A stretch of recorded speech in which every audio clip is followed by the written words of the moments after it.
Hi guys, and welcome to another edition of Cooking with MamaLikey. I'm your host, Bill. Tonight we're trying something new. It's called mashed potato soup.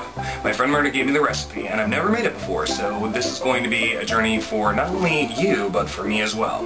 The directions will be to the side, and if you have any questions, you can always put them in the comments. Let's get started.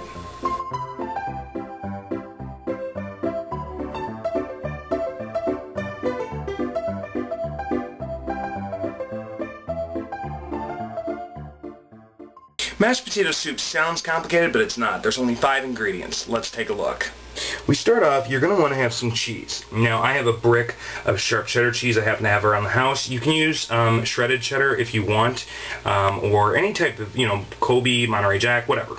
You're going to need some margarine, pretty much just 1 stick, but I have the whole box. You're going to need a box of mashed potatoes. You're going to need some milk. I've got 2%, but you can use whole or skim. And you're going to need some flour. The tools you're going to need for this are pretty simple as well. You need a cutting board, a large spoon, a whisk, which I actually don't have. So you need, a fork maybe, it'll work. Sharp knife, that's if you're planning on cutting up the cheddar like I am. And a measuring cup, and a stock pot, and a stove. Yay! And Myrna's directions never hurt either. She gave them to me over the phone, and I kind of put them down in my chicken scratch there. This is like the blind leading the blind. I have no idea what we're doing, but we're going to figure it out. So let's get started. Yeah! First things first, you're going to take your margarine, 1 stick, and you're going to plop it into the stock pot, like so. See? Then, not wanting it to scorch, you want to put your flame on low to medium heat. Pretty much on the low side. Okay, our butter has melted down, and next thing we're going to do is take our flour and we're going to add it in. And I can't really show you this during the process, but we're going to whisk it in just enough so that it makes kind of a dry, thick paste. And I'll show you that as I go. The difference in this meal is that I don't really have measurements for you. It's kind of a go-as-you-feel type thing, so you'll know it's going to be dry and pasty. And like I said, I'll show it to you here in just a second. Okay, when your paste is done, it's going to resemble cookie dough, basically. If you can see that. It's, this is your base. It's what you're going to start off with. And the flour should kind of thicken it up, almost so that it could probably even be a little thicker than this. And remember, if you make it too thick, you can add more butter, and if it's too thin, always add more flour. And remember, this whole time, we've got it on low heat. Over the low heat, we're going to whisk in 1 cup of milk slowly to dissolve our base. And just kind of add to it. Isn't this fun? Learning's fun. So's cooking and stuff.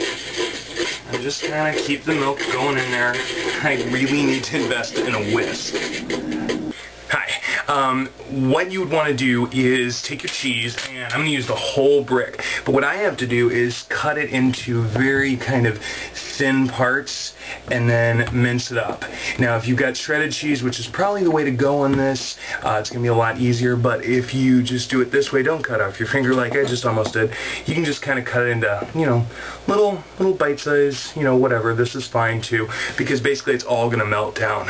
I love charcuterie. As you can see, I used about 3/4 of the brick, and I ended up with a big plate of cheese like this, so that should be enough. But remember, the beauty of this recipe is if we need more, we've got more. Shabam! Our other 2 cups of milk, which we're going to go ahead and add kind of slowly. Okay, it wasn't exactly slow.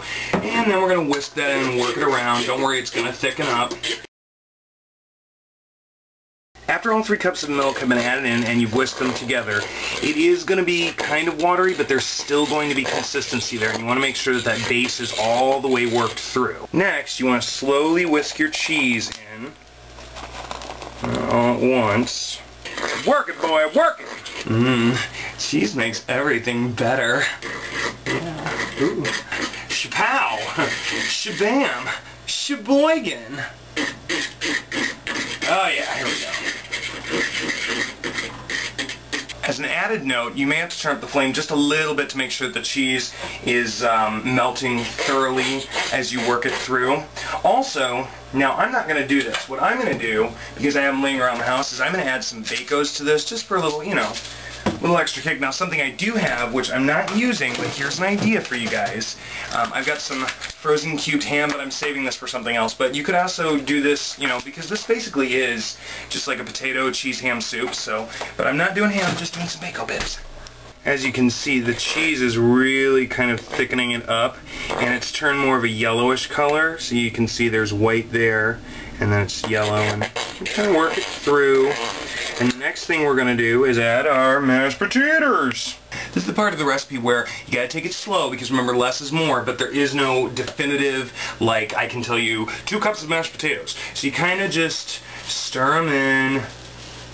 We'll start off with that, and what you want to do is whisk them in until basically it's the desired consistency of any normal, like, chowder or potato soup. You know, if you want it thicker, better. If you want it thinner, that's fine too. And then I'm going to add my bacon bits, and basically after that, we're ready to eat. Hi, Purda girls, I'll make soup.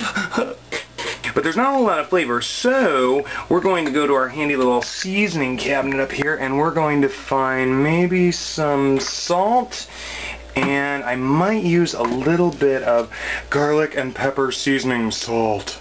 Mine are a little thick for my taste. They actually kind of look like mashed potatoes. So we're going to add in some more milk. Remember, I said you could do this just to kind of thin it out a little bit to make it less like mashed potatoes and more like mashed potato soup, okay?